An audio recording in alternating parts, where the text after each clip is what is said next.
Oke, selamat pagi adik-adik saya kelas 7, peserta didik kelas 7. Hari ini kita jumpa lagi di pertemuan ketiga dengan saya Pak Abe ya. Nah, bagaimana keadaan kalian? Saya harapkan sehat selalu. Nah, hari ini pertemuan ketiga topiknya masih berkaitan dengan yang kedua, yaitu tentang pengukuran. Nah, tapi sebelum masuk kita ke topik yang ketiga, kemarin ada saya kasih penugasan. Nah, penugasan ini kita bahas dulu ya. Ada dua tugas yang paling penting, memang ada satu lagi nanti yang peragaan ya. Nah, tugasnya ini kita bahas. Yang pertama, bagaimana sih kalau ada sebuah benda yang bentuknya tidak teratur, mau kita ukur luasnya, volumenya, pakai alat apa sih? Nah, tentu ini akan sangat sulit. Kalau dia bendanya yang bentuknya teratur itu gampang. Misalnya kalau bagaimana sih mengukur volume balok atau mengukur volume kubus itu gampang. Tapi kalau dia kemarin tugasnya itu mengukur luas daun katanya. Daun itu kan berkelok-kelok. Atau misalnya mengukur volume sebuah batu. Pakai apa sih? Nah, di sini akan saya peragakan dia bagaimana cara mengukur luas daun dengan sebuah video. Nanti mungkin kalian sudah jawab ini. Pada dasarnya jawaban kalian itu tentu benar ya. Cuman nanti kita coba dulu simulasinya dengan video ini. Nah, silakan dilihatlah videonya bagaimana mengukur luas daun. Nah, ini videonya. Videonya ini mengukur luas daun itu kita menggunakan yang namanya kertas milimeter.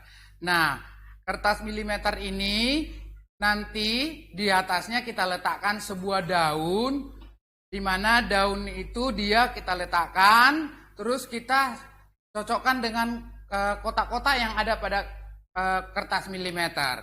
Nah, nanti ada bagian yang tertutup penuh, ada yang tidak.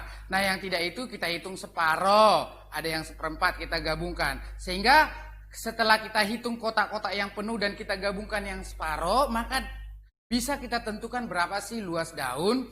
Cuman hasilnya ini tidak begitu akurat. Cuman ini salah satu metodenya. Dari sini luas daun ini ternyata ada sekitar dia itu ada yang penuh dan ada yang tidak. Itu udah ada angka-angkanya.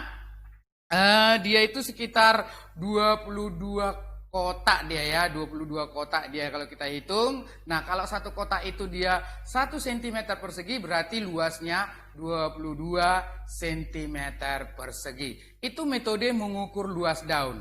Nah, yang berikutnya bagaimana sih kalau kita itu mengukur volume benda yang bentuknya tidak teratur. Nah, volume yang benda yang bentuknya tidak teratur kita ambil misalnya sebuah batu. Nah, bagaimana sih mengukur volume sebuah batu? Di sini akan saya peragakan. Di sini kita menggunakan ini ada benda sebuah batu. Ukurannya itu dia tidak beraturan. Saya menggunakan yang namanya gelas ukur. Gelas ukur ini kita mengukur volume zat cair. Di sini air saya ambil. Nah, di sini ada zat cairnya di gelas kimia. Nah, terus nanti ini gelas ukur ini saya isi dengan zat cair yang berisi air dari gelas kimia.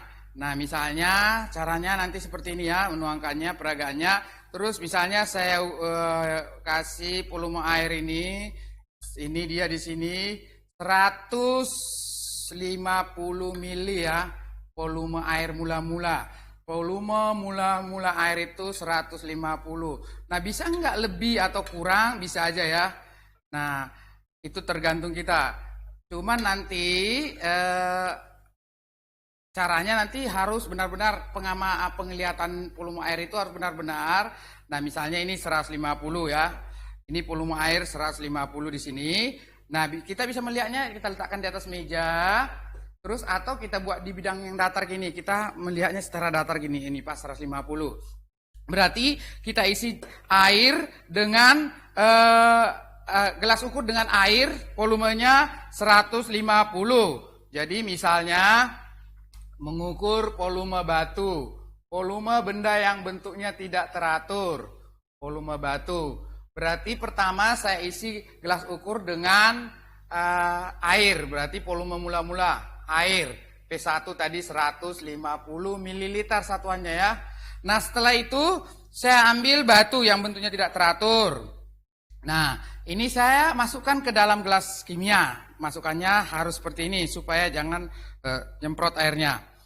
Hati-hati. Terus setelah itu nanti apa yang terjadi pada air? Pada air yang terjadi, airnya mengalami kenaikan. Ternyata kenaikannya 170 mili. 170 mili berarti volume air setelah dimasukkan batu saya buat P2. Berarti 170 mili. Berarti terjadi perbedaan. Berarti dari sini bisa kita tentukan berapa sih volume batu. Ayo. Kalau air mula-mula 150, ini 170. Apa yang membuat perbedaan ini? Karena batunya sudah masuk. Berarti volume batu sama dengan ya P2 dikurang P1. 170 mili dikurang 150 mili. Hasilnya 20 ml. Seperti itu cara menghitung volume batu tadi. Menggunakan gelas ukur, menggunakan air, dan menggunakan batu sebagai bahan dan alatnya. Itu dia volume batu. Nah, tapi pembelajaran kita hari ini tidak itu hanya penugasan yang kemarin ya. Tugas kemarin bagaimana sih mencari volume luas daun dan volume batu. Hari ini metode pembelajaran kita itu bagaimana cara membaca alat ukur ya. Nah, terus bagaimana menggunakannya. Jadi penggunaan alat ukur. Bagaimana sih kita menggunakan alat ukur? Nanti ada simulasinya. Ada beberapa alat ukur yang kita gunakan. Terus bagaimana cara membacanya? Tidak semua nanti kita gunakan cara membacanya. Nanti ada animasinya. Nah, sebelumnya saya jelaskan dulu tujuannya. Tujuan pembelajaran kita itu ada dua sebenarnya. Yang pertama itu adalah menggunakan beberapa alat ukur dan manfaatnya. Apa sih manfaatnya? Terus bagaimana menggunakannya dengan baik. Terus membaca beberapa alat ukur. Nah, di sini saya simulasikan dulu. Yang pertama, saya mengambil alat ukur yang biasa kalian gunakan di rumah. Namanya itu termometer ini. Termometer itu biasanya diukur untuk mengukur apa? Ada yang tahu? Mengukur suhu. Nah, tapi ini yang saya pegang ini dia termometer laboratorium. Termometer laboratorium itu dia ada zat pengisinya. Dia ini yang analog bukan yang digital ya. Biasanya diisi dengan yang pertama air raksa. Yang kedua alkohol. Alkoholnya di sini diberi warna merah supaya pembacanya lebih jelas. Nah, terus cara megang termometer laboratorium itu juga harus seperti ini, bukan dipegang di sini. Nanti dia udah langsung terukur suhu badan kita. Misalnya kita mau ngukur suhu air misalnya ini. Ini gelas kimia saya ukur suhu air. Ini juga harus digantung dia, ini nggak boleh kena ke dasar. Nah, kita biarkan dia, terus nanti kita lihat alkoholnya atau air rasanya akan naik. Nah, terus kita amati. Oh, ternyata suhunya di sini saya amati suhunya 24. Ini suhunya 24 derajat Celcius. Nah, itu dia termometer. Biasanya manfaatnya untuk mengukur suhu. Ada banyak nanti jenisnya. Ini termometer laboratorium. Nah, yang kedua saya peragakan bagaimana sih menggunakan alat ukur yang kedua yaitu panjang. Biasanya kalau ukur panjang kalian pakai mistar atau pakai penggaris. Ini juga pakai mistar dia. Ini mistarnya yang mengukur ketinggian saya. Jadi caranya juga harus bisa membaca alat ukurnya nih. Misalnya saya injak di kaki, terus saya tarik ke atas. Terus setelah saya tarik ke atas, mungkin kalau kalian pergi ke misalnya ke puskesmas atau rumah sakit mengukur ketinggiannya seperti ini. Jadi nanti ini dia, jadi ambil yang ratanya gini. Nah, berapa sih ketinggiannya? Terus nanti dilihat di sini. Hasil ukurnya di sini. Kalau ini saya rasa tidak ada masalah bagaimana membacanya. Oke, terus yang ketiga, ini biasanya banyak fungsinya, mengukur panjang, mengukur tinggi dan lain sebagainya. Yang ketiga saya peragakan alat untuk mengukur massa ataupun beban, yaitu pakai neraca pegas ini. Neraca pegas ini ada dua skalanya. Yang pertama Newton itu berat. Nanti kita jelaskan apa itu berat. Ada yang kilogram. Apa sih bedanya nanti? Nanti ini ada benda yang mau kita timbang. Kita letakkan kemari, terus nanti kita baca. Nah, bagaimana? Jadi dia bisa membaca sekali dua. Bisa dibaca beratnya, Newtonnya, bisa dibaca gramnya, massanya. Ternyata sini menunjukkan angka 3,6 gram ya. Oke, itu dia neraca pegas. Dia menggunakan per dia. Biasanya dia untuk percobaan-percobaan tentang gaya. Oke, itu dia alat ukur yang kedua. Terus yang berikutnya saya akan perkenalkan lagi alat ukur yang ada animasinya ataupun yang animasinya, dan ada juga ini satu lagi alat ukur ini yang mengukur timbangan. Tadi neraca pegas, ini neraca juga ini. Ini neraca, namanya neraca 3 skala. Neraca 3 skala ini ada skala-skalanya di sini. Nah, ini dia nanti kalau kita tatap muka nanti akan kita gunakan semua ini. Nah, di sini nanti ada yang dalam ratusan gram, puluhan gram, ini satuan, ini 0, dia. Nanti kita letakkan benda di sini. Ini kita letakkan benda di sini. Setelah diletakkan benda, ternyata ini kita geser. Kita geser misalnya ke sini. Ini dia, yang ini harus lurus, ini dia belum turun. Berarti kita geser yang ini. Nah, udah turun banget, berarti kita geser kemari. Nah, sampai dia ini harus sabar dia, terus ini kita geser. Kita anggap misalnya dia kita letakkan di atas meja, saya letakkan. Ini dia seperti ini. Nah, di sini hasil bacaannya yang sudah saya amati, dia seperti ini. Ini dia gini.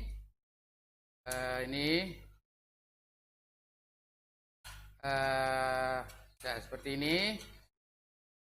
Jadi saya buat dia gini. 80, di sini ada 2 ya. Jadi nanti dia bacaannya itu 80, yang besarnya ini di sini dia udah setimbang dia ini seperti ini. Ini 80. Ini 80,2 gram. Ini neraca 3 skala.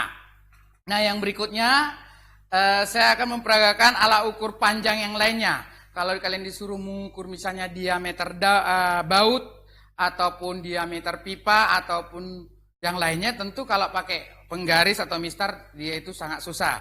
Saya menggunakan yang namanya alat ukur micrometer screw. Kemarin penugasannya juga ada ini. Nah, micrometer screw ini ada banyak bagian-bagiannya. Saya jelaskan dulu. Yang pertama, ini dia memiliki 2 skala, bukan seperti penggaris. Skala yang pertama itu yang ini, skala utama. Yang bawah ini skala nonius. Sudah, ini ada rahang dalam.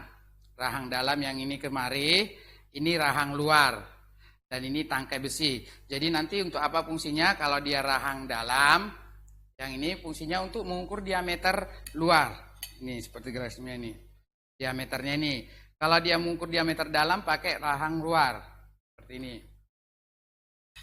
Nih, kalau dia mengukur ke dalam pakai tangkai besinya, seperti ini dia. Nah, itu dia cara penggunaannya. Bagaimana cara membacanya? Karena dia 2 skalanya, maka skalanya kita jumlahkan. Skala utama tambah skala nonius. Nah, ini ada simulasinya. Kita akan lihat simulasinya dalam animasi berikut. Coba perhatikan. Nah, ini misalnya saya geser dia. Saya geser kemari. Misalnya di sini udah ada bendanya. Misalnya ini skala utama 0, 1, 2, 3, 4, 5, 6, 7, 8, 9, 10. Ini dalam satuan senti. Yang ini dia skala noniusnya. Nah, nanti patokannya dari sini. Angka 0 pada skala nonius. Misalnya di sini 4 senti. Kalau di mili nanti 40 mili ya. Nah, di sini bacanya 41,60 ya. Nah, kalau misalnya ini kan udah langsung terbaca. Coba kalau saya tutup ini, misalnya saya geser dia, misalnya sini. Berapa sih bacanya? Berarti ini 5 cm. Kalau dalam mili 50. Kita lihat garis yang sejajar ini. Yang di skala nonius dengan skala utama itu yang lurus, tepat lurus dia. Oh, ternyata dia baris keberapa dia nih? Di sini kalau kita amati baris ke-7.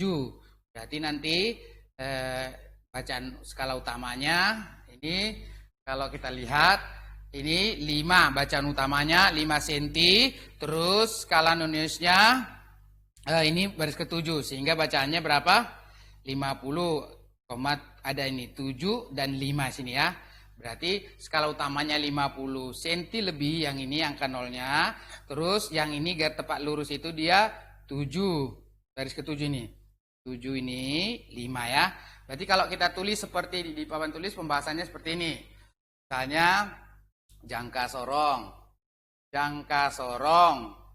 Bacaannya kita lihat, misalnya skala utamanya tadi 5 cm ya. 5 cm. 5 cm kalau kita jadikan, misalnya ini tadi ya. Ini tadi 5 cm ya. Kita jadikan ke mili berarti 50 mili. Terus kita lihat di sini baris ke-7 tadi ya ini. Jadi sini angka nolnya, ini 5 cm sini ya, angka nolnya. Jadi patokan kita yang ini ya. Terus yang ini kita lihat baris ke-7. 7 tapi ada di sini, ini baru nanti baris ke-8 ya.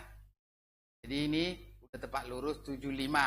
Berarti ini skala noniusnya berarti 7,5 kali ketelitiannya 0,1 mili. Berarti ini bacaannya menjadi 0,75 mili. Sehingga nanti hasilnya tinggal kita jumlah.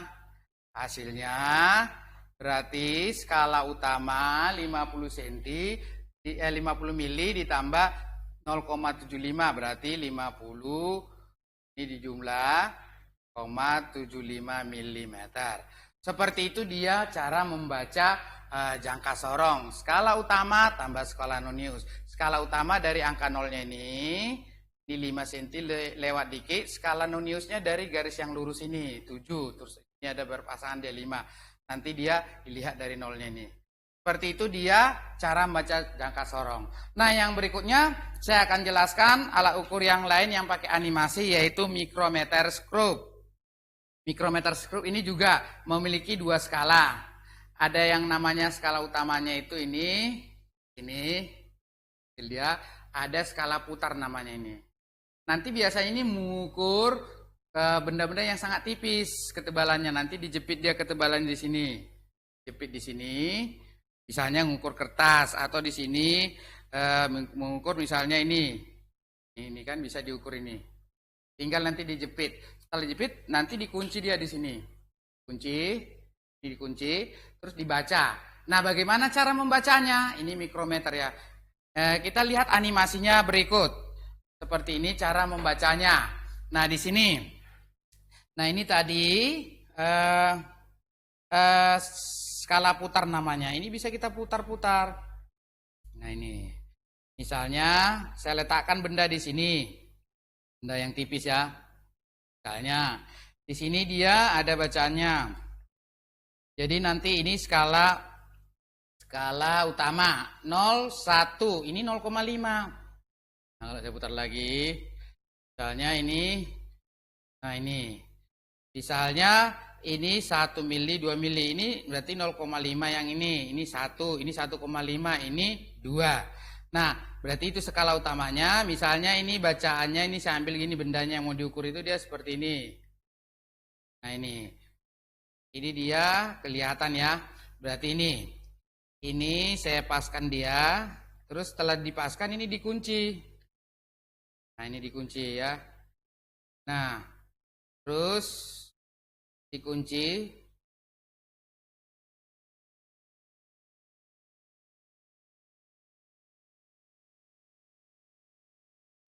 Jadi saya buka dulu gambarnya lagi. Ini ya. Ini dia. Jadi ini dikunci dia, ini ya. Berarti skala utama ini 1 mili, 2 mili, ini 0,5. Berarti 0,5, 1,5, ini masih ada garis kecil ini kelihatan dari sini ya. Berarti ini skala utamanya 2,5 mili. Terus kita lihat ini garis yang sejajar ini. Ini kan skala putarnya 0, 5, 10, 15. Nah ini berarti 5 itu tepat lurus dengan ini. Berarti 5 kali ketelitiannya. Ketelitiannya 0,01 mili. Maka bacaannya nanti kalau kita lihat ini 2,55 mili. Nah kalau saya jelaskan seperti papan tulis dia seperti ini. Ini mikrometer screw. Biasanya Micrometer scrope dia mengukur yang benda-bendanya lebih tipis. Misalnya tadi skala utama, tadi kalau kita lihat dia gambarnya seperti ini. Ini kan 0. Di sini 1 mili, 2 mili ya. Ini ada 0,5. Ini tambah 0,5 dari sini berarti 1,5. Ini kelihatan. Ini dia 2,5. Jadi patokannya sebenarnya ini. Yang ini. Nah, ini yang hitam ini. Berarti masih kelihatan dari sini kita baca dia berarti skala utamanya berapa? Skala utamanya berarti 1 2 2,5 masih kelihatan ini. 2,5 mm. Nah, ini tadi baris kedua ya. Nanti ada 1 sini. Ada sini 0 ya. Nah, baris kedua berarti skala noniusnya berarti 2. Ini kan patokan yang kedua dari sini. Yang hitam ini. Ternyata ini 2. Berarti 2 kali ketelitiannya 0,01 mm. Hasilnya 0,02 mm. Nah, kalau kita jumlah dia, maka hasilnya 2,5 tambah 0,02 berarti 2,52 mm. Seperti itu cara menganalisa pembacaan jangka sorong. Micrometer scrope ya, sorry. Nah, jadi nanti bisa kalian lihat lagi, nanti ini animasinya kalian download di HP, bisa atau di laptop kalian buka-buka dia, bagaimana cara menggunakannya, membacanya seperti ini. Itu dia simulasi yang micrometer scrope. Nah, yang berikutnya mungkin yang terakhir saya akan simulasikan bagaimana cara membaca alat ukur yang sering kalian gunakan yaitu waktu. Biasanya kalian gunakan misalnya pakai jam atau pakai arloji atau pakai HP. Tapi kalau dia yang di laboratorium biasanya menggunakan yang namanya stopwatch. Jadi bagaimana stopwatch? Ini ada 2 skalanya. Nah, stopwatch itu seperti ini alatnya, aslinya ya. Nih, ada 2 skalanya. Ini skala lingkaran kecilnya, nanti bisa dilihat animasinya yang besar. Terus ini ditekan. Nah, ketika dia sudah mulai berputar, misalnya kalau kita berhenti, berarti tekan ini. Kita baca di hasilnya pakai stopwatch ini ya. Nah, bagaimana animasi cara membacanya? Kita lihat simulasi yang berikut ini. Nah, seperti ini. Nah, jadi ini nanti animasinya. Yang ini, yang lingkaran kecil itu dia detik. Ini menit, sorry. Ini menit, yang besar ini detik. Nah, ketika kita tekan dia seperti ini berarti ada 0, 5 detik, 10 detik. Ini mikrodetiknya ya. 10 detik, 15 detik, 20 detik, 25 detik, 30 detik, 35. Kalau misalnya mau kita stop berarti di sini berarti ini nggak sampai 15 detik. Berarti 14 detik, sekian di sini 218 second detik. Nah, menitnya belum kelihatan. Tapi kalau dia mungkin udah 1 menit, bisa kelihatan dia ini. Misalnya udah sampai putaran 60. Nah, ini udah mulai berputar ya. Yang garis kecilnya. Berarti kalau dia udah lewat ini, nanti kita hitung berapa menit dia. Misalnya udah lewat 60 berarti yang kecilnya 1 menit ditambah berapa yang besarnya. Seperti itu cara menghitung waktu. Misalnya seperti ini, berarti ini yang besarnya ini belum sampai 1 menit. Yang detiknya lah kita, yang lingkaran besar yang kita ukur. Berarti ini 35, 36, 37. Second detiknya 33, 49. Nah, menitnya kalau udah lewat sampai 60 baru dihitung menitnya. Disamakan satuannya. Seperti itu satuan waktu sering digunakan, tapi ada juga yang digitalnya. Mungkin itu beberapa alat ukur yang bisa saya jelaskan pada hari ini. Semoga bermanfaat dan untuk kedepannya ketika kita belajar tatap muka atau kalian belajar tatap muka, kalian bisa menggunakan semua alat-alat ini. Nah, nanti di Google Classroom atau di Google Form itu ada beberapa tugas, tolong nanti dikerjakan, terutama bagaimana cara membaca alat ukurnya. Nah, nanti ini mungkin akan saya kasih penilaian. Oke, seperti itu pertemuan kita hari ini. Semoga bermanfaat dan tetap semangat. Oke, sampai jumpa.